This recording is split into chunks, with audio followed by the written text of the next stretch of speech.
Time is running out for a program protecting immigrants who arrived in the U.S. as kids.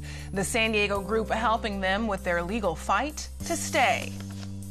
And in that time, we write, we sing, we dance, we speak, we meditate, we pray, we draw, we have a barbecue.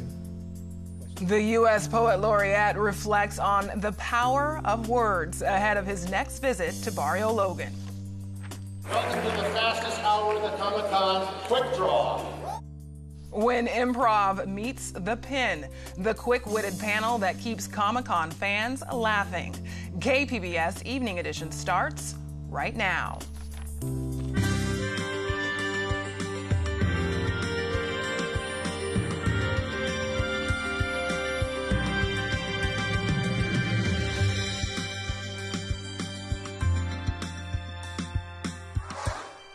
Good evening, and thanks for joining us. I'm Ebony Monet. President Donald Trump kicked off the first meeting for his voter fraud commission today, saying it will protect the nation's democracy and uphold the integrity of the ballot. The commission has already requested voter information from each state, including voter names, party affiliation, and partial Social Security numbers. Trump questioned the motives of the states that didn't comply. If any state does not want to share this information, one has to wonder what they're worried about. And I asked the Vice President, I asked the Commission, what are they worried about? There's something. There always is. California is one of the states that has refused to provide the requested information. Secretary of State Alex Padilla says it would put critical voter data at risk, as well as legitimize the president's claim that voter fraud took place in the 2016 election. So far, no evidence of widespread voter fraud has been found. Look, people should rest assured there's a lot of safeguards, there's a lot of protocols, there's a lot of procedures that ensure the integrity of our election, from the voter registration side to how we cast our ballots to how we count our ballots. And here's the proof. There have been investigations, there have been studies, there have been reports, and they all find the same thing. Voter fraud is extremely rare and always very isolated. So that tells me our current protections are working. Both Republican and Democratic election officials have criticized the commission's request. So far, 21 states and D.C. have declined to submit voter information. State regulators have cleared the way for operations to resume at the Los Angeles-based gas facility where a leak spilled methane for nearly 4 months. The Aliso Canyon facility was the site of the largest natural gas leak in U.S. history. 2 state agencies said today Southern California Gas can resume storing natural gas there. The company is owned by San Diego-based Sempra Energy. Experts say the facility will help prevent energy shortages in Los Angeles. The Trump administration is trying to figure out what to do with an Obama-era program known as DACA, which protects immigrants who arrived in the U.S. as children. That program could be dismantled as early as September. KPBS Frontiers reporter Jean Guerrero says advocates here in San Diego are ramping up efforts to help those who don't have legal immigration status. Alliance San Diego is partnering with pro bono lawyers to offer legal advice to the more than 40,000 people in San Diego who are eligible for DACA. Only about half of them have already applied. We will walk forward together. Alliance San Diego today led a gathering of more than 30 people at the San Diego Unified School District. They were protesting the possible dismantling of DACA by the Trump administration. We are under particular threat here in San Diego County because we have a saturated immigration enforcement and border security enforcement apparatus. We have more than 3,000 agents here in San Diego County, and all it takes is a stroke of a pen for them to start rounding people up. Celeste Figueroa is the U.S. citizen wife of a young man who was detained by Border Patrol earlier this month. Mario Figueroa was eligible for DACA, but hadn't applied. Now he potentially faces deportation. The couple has a 10-month-old daughter. Since he's been gone, all she says is daddy, daddy, and well, she doesn't understand. Itzel Lien is a DACA recipient who says the program changed her life.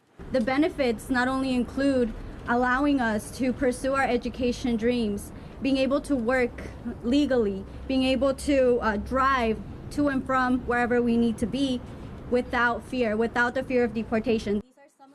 Information on the legal screenings is available on a website called readynowsandiego.org. Alliance San Diego says 20% of people who come for legal screenings are eligible for some kind of protection. Jean Guerrero, KPBS News. The head of San Diego's Lifeguard Union is suing the city of San Diego. He claims the city's fire chief manipulated public safety data to justify expanding his budget. KPBS investigative reporter Amita Sharma has details. Lifeguard Sergeant Ed Harris claims Fire Chief Brian Fennessy has pushed hard for firefighters to do water rescues instead of lifeguards. Harris contends that Fennessy's motive was to inflate the fire department's workload so he could hire more firefighters. Harris says when he objected to Fennessy's plan, he was retaliated against. Since December, there's been 3 investigations brought against me, and 2 of them have been cleared with no result. I did nothing wrong. And now there's a 3rd one pending. Harris alleges under Fennessy's leadership, lifeguard morale and standards have slipped. KPBS reached out to Fennessy for comment through a spokeswoman. The spokeswoman said the city does not comment on pending litigation. Amita Sharma, KPBS News. More than 200 people showed up for a meeting put on by San Diego County last night about a proposal to build more than 200,000 homes in Rolling Hills, north of San Marcos. Opponents worry the new site will increase traffic, complicate fire evacuation plans, and create construction noise. County staff will respond to those comments before making recommendations to the San Diego Board of Supervisors. The board narrowly rejected a plan for new homes in this area 7 years ago. The city of Imperial Beach has joined San Mateo and Marin counties in a lawsuit against several multinational oil companies. Imperial Beach Mayor Serge Dadina says the reason is rising sea levels caused by climate change. So what we see in our city in the winter, especially from November through around February, is the south end of our Seacoast Drive, our beachfront drive, is continually underwater. When asked about IB's chances for success, Dadina doesn't blink. Our chances are no worse than what we're facing now. We have no capacity to pay for what's coming at us with rising seas. And so, the reality, David did beat Goliath, and, the other issue is you just never mess with Imperial Beach. The Salk Institute is getting pushback from some prominent scientists over how it has responded to a pair of gender discrimination lawsuits. KPBS science reporter David Wagner has details. Salk professors Vicki Lundblad and Catherine Jones have alleged the Institute is home to an old boys club. They say female professors are given fewer resources and funding opportunities compared to men. In defending the level of support given to both scientists, Salk officials said that each has performed within the bottom 25% of her peers at Salk. A number of scientists have spoken out against that assessment, including Nobel-winning Johns Hopkins professor Carol Greider. She says these women have made significant contributions to their fields, and she thinks Salk could have handled this differently. I understand that institutions, once you get a lawyer involved, are going to need to protect themselves. But the real surprise was that they wanted to somehow disparage the quality of the science of the 2 scientists that came forward. That's what I would not have expected. Salk also initially highlighted that over the last decade, neither scientist has published a study in the high-profile journals Cell, Nature, or Science. A number of scientists said that was an unreliable way to measure success, and Salk later removed references to these journals from its statements on the lawsuits. One female Salk professor has voiced support for the litigation, while another has said she has always felt supported by the Institute. David Wagner, KPBS News. The concept of personalized education has caught on in K-12 classrooms. The idea is that with the help of technology, teachers no longer have to teach to the middle. Kids at the top and the bottom of their class now get attention too. But personalized education hasn't quite caught on in higher ed. That's why National University today announced a $20 million initiative called Precision Education. The school will partner with the La Jolla campus's health and technology industry neighbors to pilot new tools geared for adult learners. Even in medicine, we've thought for years that, you have an infection, you get an antibiotic, and the antibiotic tends to work for everyone. Now we're finding there are individual responses for patients to different types of interventions and treatments. Same thing in education. Students are responding to interventions and instructional opportunities very differently than one another, and so it's not a one-size-fits-all.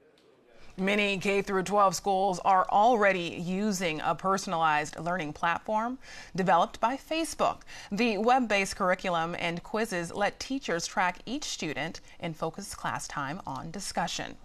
Scientists warn the southern region of California is overdue for a mega earthquake. Experts say residents should be prepared for a quake that could be more than 8 on the Richter scale. Hannah Beth Jackson of Santa Barbara says residents should also have an emergency plan in place.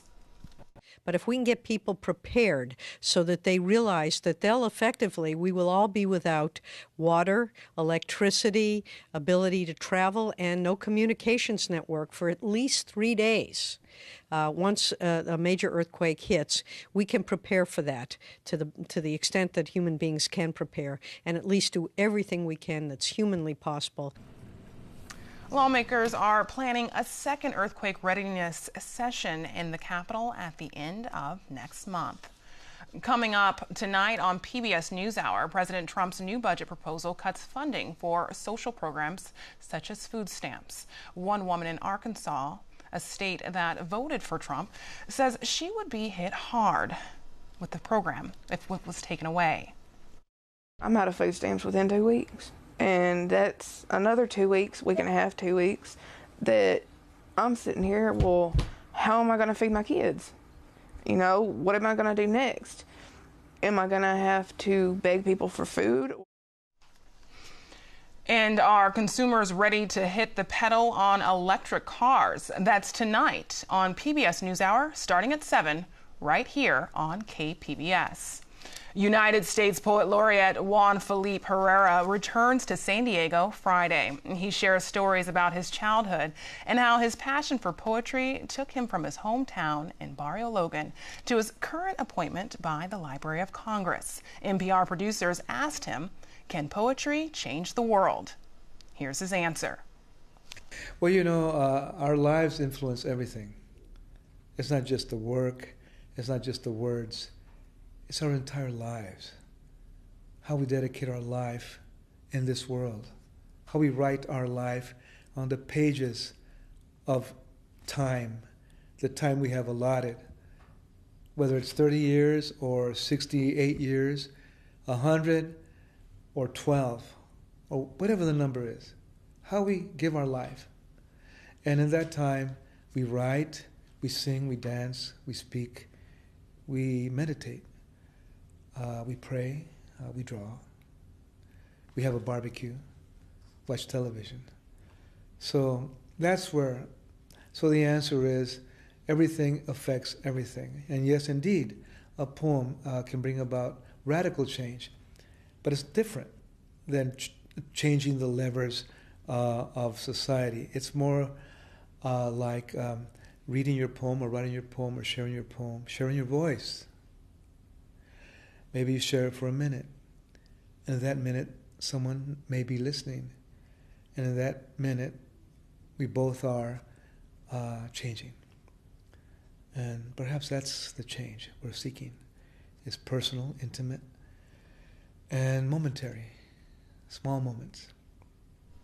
The county fair has rolled out. Now the thoroughbreds are galloping in. Today is opening day at the Del Mar racetrack, which begins a season of racing for some of the top-rated horses in the world. But on opening day, it's all about the hats. Dina, the mastermind over here, is the one that puts it all together. She has a tendency to put me in the craziest outfit that she can find because she knows that I will wear it and I'll rock it. I want to fly. So cool. The 36-day summer season will include qualifiers for the Breeders' Cup World Championship, which is being held at Del Mar for the first time this November. The kickoff of the 78th summer season was not without controversy. Some advocates used the day to speak out about the 17 horses Del Mar officials confirm died last racing season. And a clarification on Rolling Hills development story. The proposal covers more than 2,000 homes.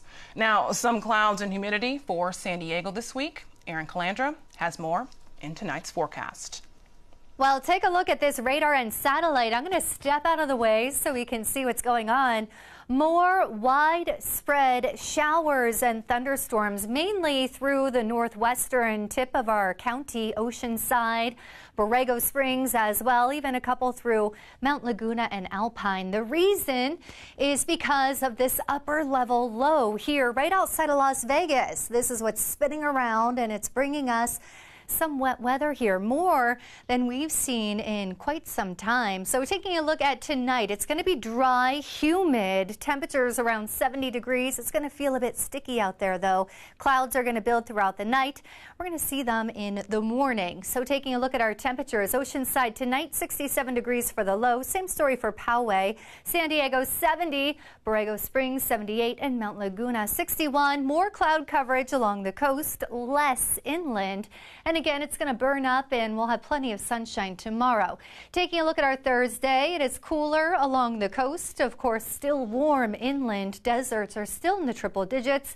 And we are seeing some flash flooding in many of the deserts of the Southwest due to dry ground. Well, these thunderstorms we're seeing popping up, the water isn't being absorbed. So we're seeing some dangerous situations there in places like Arizona. Taking a look at our temperatures, though, for tomorrow, Oceanside 79 degrees, San Diego 77, Poway nice and warm at 88 degrees, Borrego Springs, we're still in the triple digits, 105 for the high temperature, and Mount Laguna a bit more refreshing, 79 degrees there for the high.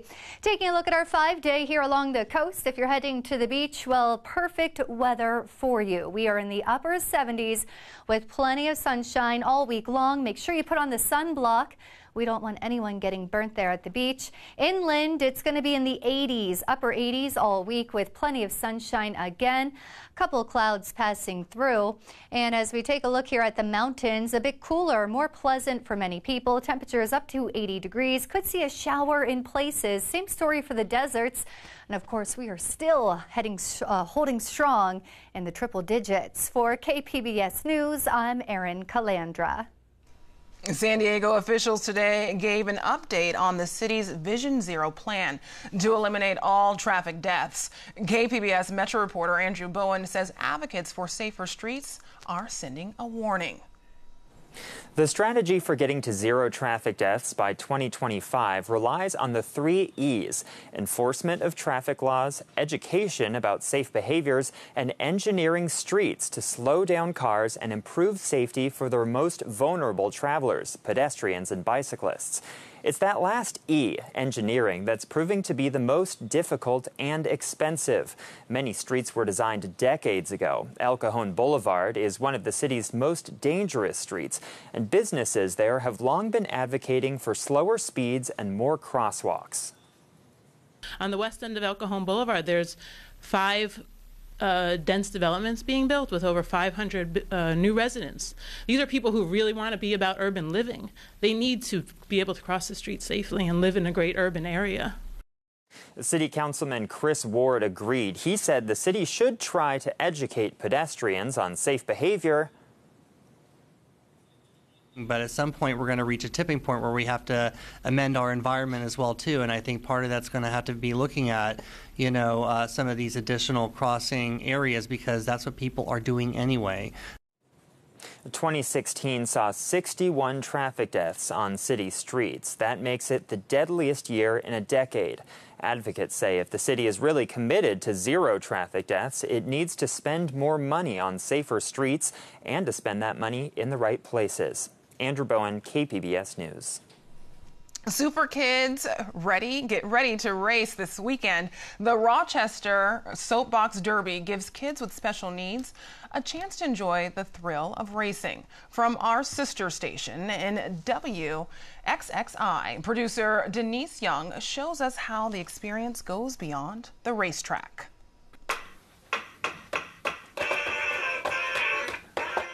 Like most teenage boys, Johnny Berg loves music and electronics of all types. But every year, as summer nears, Johnny straps on a helmet and becomes a super kid. It's race day, and young competitors in the Greater Rochester Soapbox Derby are anxious to get in their cars and let gravity speed them down the hill on Lakeshore Boulevard. I'm feeling very excited. That's Tammy Berg. She and her husband John decided to get Johnny involved in the Derby Super Kids program in 2014. And he became the champion and won one of the first trophies, the big trophies. In the traditional Derby, kids build and drive their own cars. In the Super Kids program, young people with special needs are paired with other kids who drive the two-person cars. In both programs, winners in the timed races can qualify for the national competition in Akron, Ohio. It's not a great experience for our kids, but it's a great experience for the other kids to know children that have special needs and realize there's nothing to be afraid of. You know, they're just kids. Turco found out about the program from a coworker.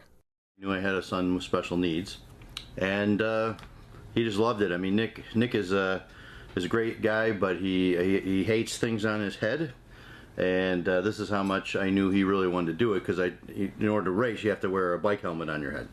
So I told him, I said, Nick, if you want to do this, you got to put the helmet on your head and get in the car, and he did. And that was all she wrote. Every year he looks forward to going to race with the other kids and being out there in the public with typical kids. And with his friends too, because there are other kids with special needs that do participate. So Johnny, how do you like the racing? Awesome. Tell us about going down the hill, what it's like. Yeah, and down. It means a lot to me to see him participate with all the other kids. And he does a great job, and he loves it. And we like cheering him on. So fills my heart, you know. I just love him.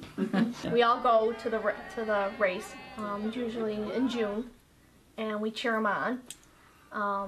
And for practice, my daughter actually drove my son, and it was a lot of fun.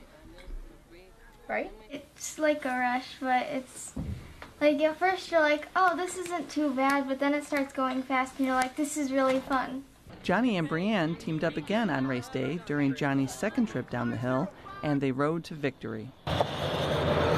With that win and another one earlier in the day, Johnny qualified to once again compete in the national competition. The race in Akron is scheduled for July 21st. John Berg said his family is trying to raise awareness of the program so even more super kids can enjoy the thrill of racing and the joy of camaraderie. It's just a way to get them all together and have fun and just be out in the public, and it also brings up, it helps bring awareness to other people that there are kids out there with special needs who just want to be accepted and part of the group, and part of a team. But so he looks forward to it every year. We do too, because it just brings everybody together. This report was made possible by the Corporation for Public Broadcasting. All you need is a broom and some imagination. The mixed-gender contact sport introduced by the Harry Potter series took over the Central Library just in time for Comic-Con. The courtyard was transformed into a Quidditch playing field yesterday. Library patrons teamed up to play a couple of games, and professionals from the U.S. Quidditch team answered questions from plungers to the golden snitch. So it was started by the Harry Potter series, and it started in 2005. So it's kind of like rugby, dodgeball, and tag. The San Diego Library will continue to offer Comic-Con themed workshops through the weekend.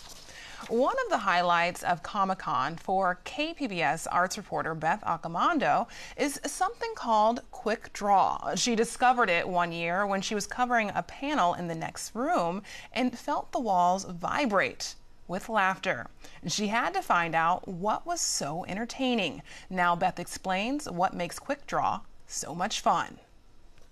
At Comic-Con, some people wait in line for Hall H to see celebrities on movie panels.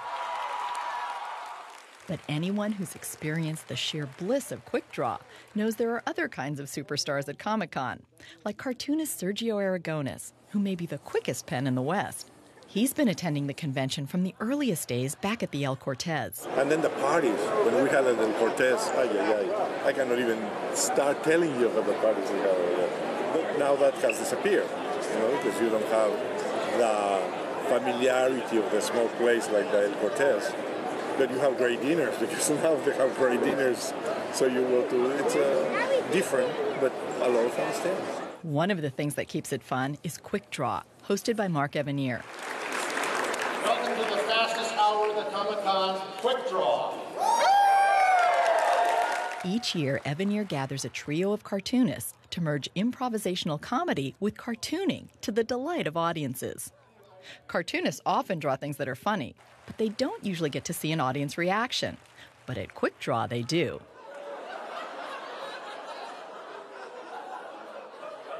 It's the fastest, funniest panel at the convention, and this year, Sergio Aragones and Scott Shaw return for another round on Saturday morning. Don't miss this showdown of dueling Sharpies. Beth Accomando, KPBS News. Here's what we're working on for tomorrow in the KPBS newsroom. On Morning Edition, working on an affordable housing package in Sacramento. The plan to fund it all. That's tomorrow on KPBS Radio. You can find tonight's stories on our website, kpbs.org/evening edition. Thanks for joining us. Have a great night.